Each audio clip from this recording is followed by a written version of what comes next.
So we're at Prologis Park, West London. We're just to the north of Heathrow Airport, junction 3 of the M4. People might know the area near Stockley Park, and actually the first phase was what was the third phase of Stockley Park and never got developed out. That's been redeveloped for 4 buildings of about 500,000 square feet. And then this phase that we're in today was actually some buildings that were occupied and owned by GlaxoSmithKline, which became surplus to their requirements. We bought those, went through the planning process, and have redeveloped them with these buildings coming on stream a few months ago, earlier this year. Got 2 buildings. The one we're in at the moment is 195,000 square feet, and the adjacent building is 143,000 square feet, and are built, specifically, if I'm honest, would attract logistics customers, would be the way they've been designed, and using our knowledge of what we think those customers desire and need. We are a global business.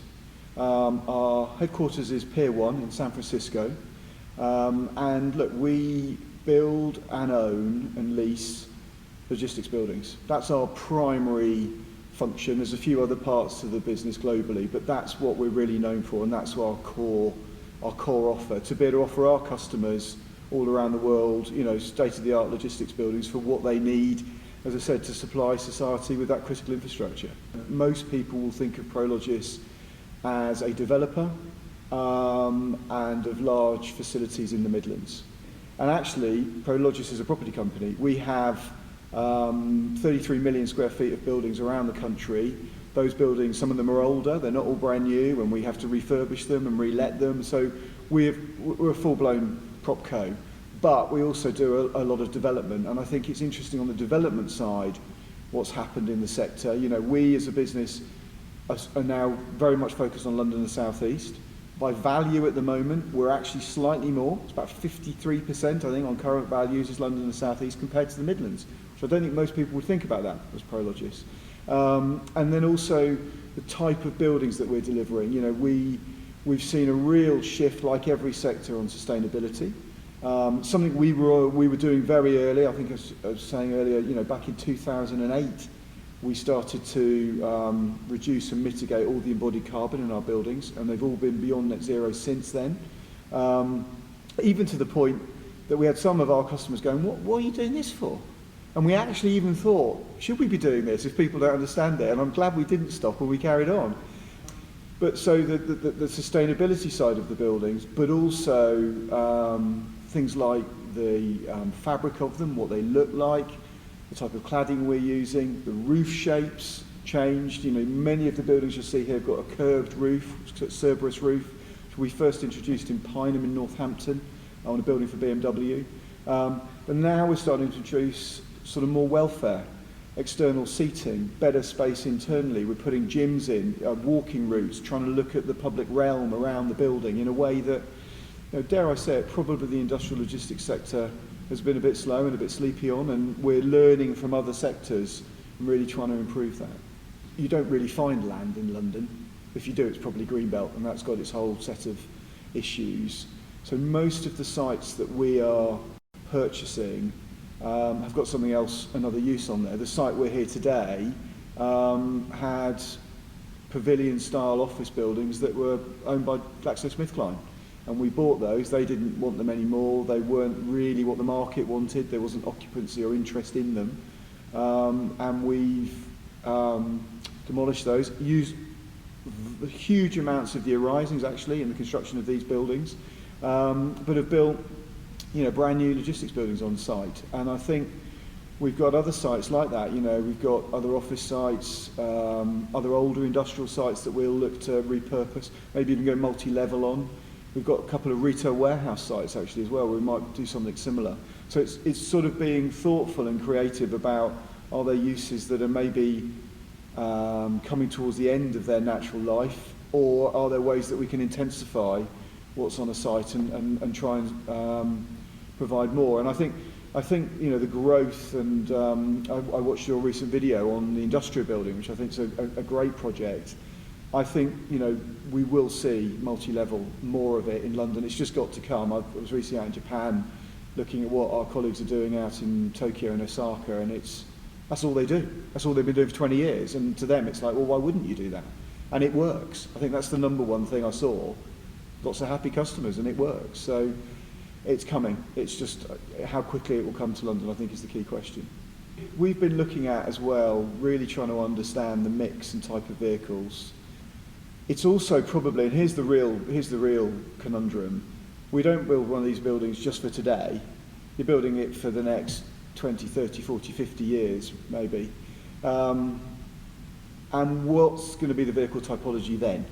And that's probably the bigger issue. And, you know, at the moment, there are still a number of HGVs that will arise and come in, but we were particularly analysing this for a scheme that we got in Park Royal. And it was quite interesting. We were looking at, so the building we're looking to try and deliver in Park Royal, it's a multi-level building, it'll be about 380,000 square feet. So comparatively to other schemes that are all surface level, you're probably not seeing any more than about 5 or 6% of the vehicles are HGVs. And we were trying to understand when most of them might turn up, and it's probably in the morning, when you might have the biggest number that turn up in a building.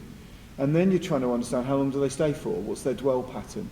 But really, we were probably only trying to accommodate somewhere in the region of about 8 vehicles, in an hour period at the peak. So on a building of that scale, you think that could be a lot more, but it isn't. You'll get different figures, though, depending on where you are in London. The closer you get in to the middle, not surprisingly, the less HGVs. I was talking to the owner of a haulier, a third-party logistics company we work with, and he was saying he doesn't take business in London anymore. And I said, why is that? And he said, well, we all think about the pedestrian and the cyclist. Think about the driver. Think about the stress that the driver of an HGV is going through when they're trying to drive down a narrow London street and there's bikes and there's pedestrians.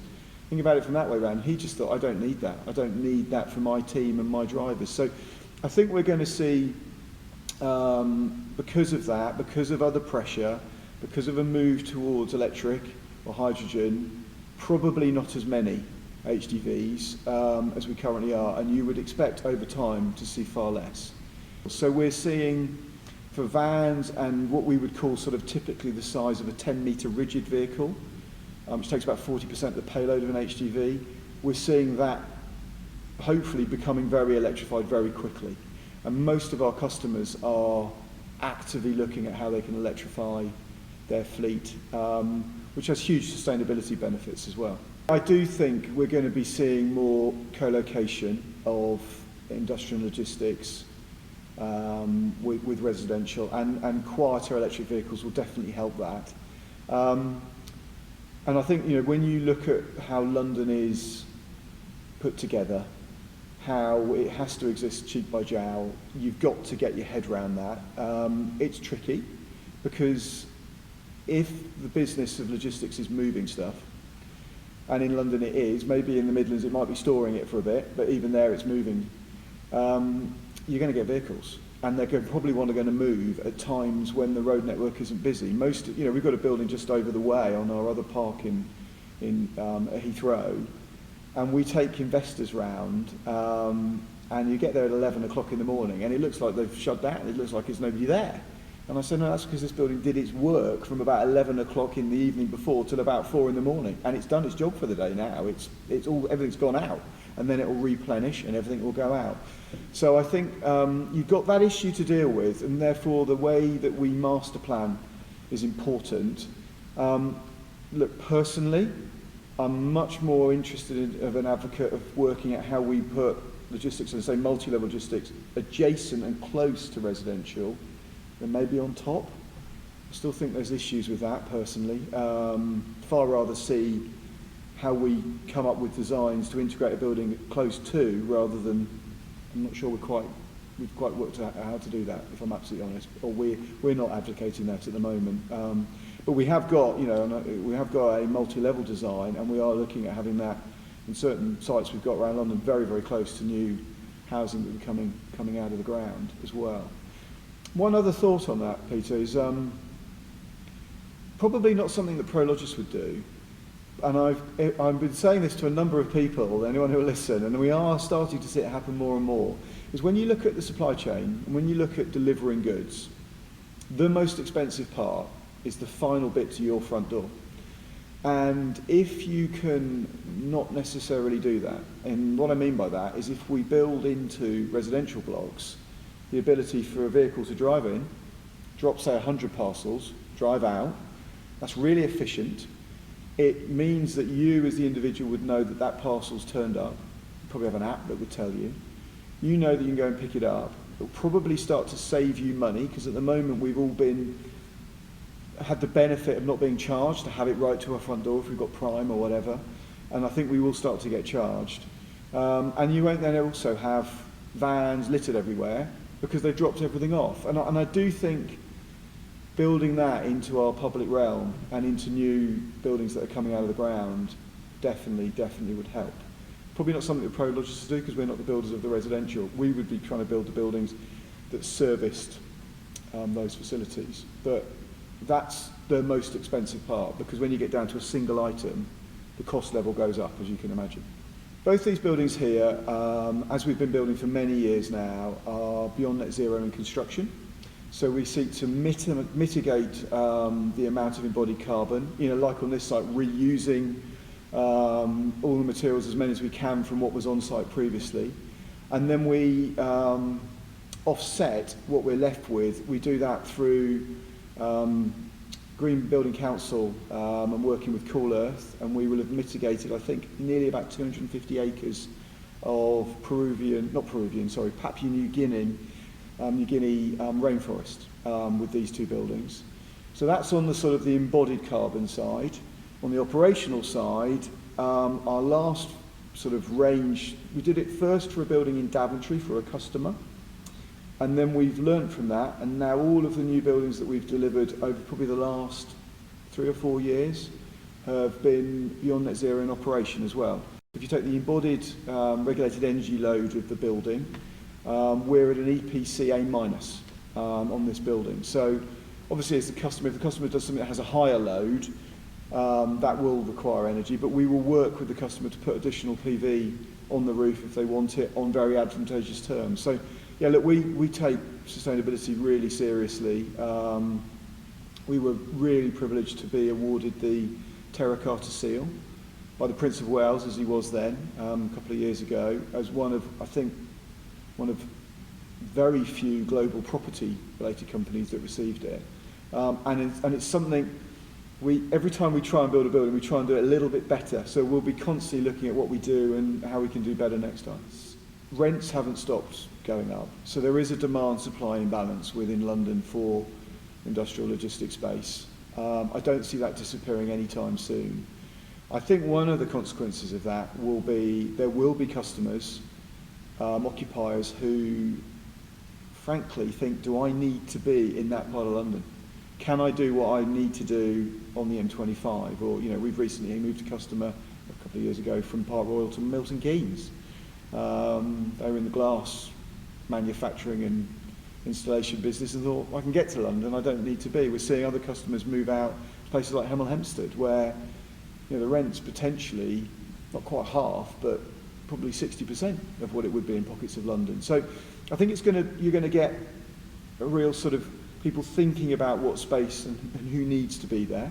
I think you're probably going to see buildings maybe get a little bit smaller, or floor plates get smaller, or buildings that could be subdivided. This actually could be subdivided. We've got space at the other end that you could have offices at the other end and subdivide. Because as rents go up, people are being very, very thoughtful about the size of building they need, and really thinking, I don't need, if I can replenish it every day, why do I need to keep goods in it for 2 days? I'll just replenish it every day.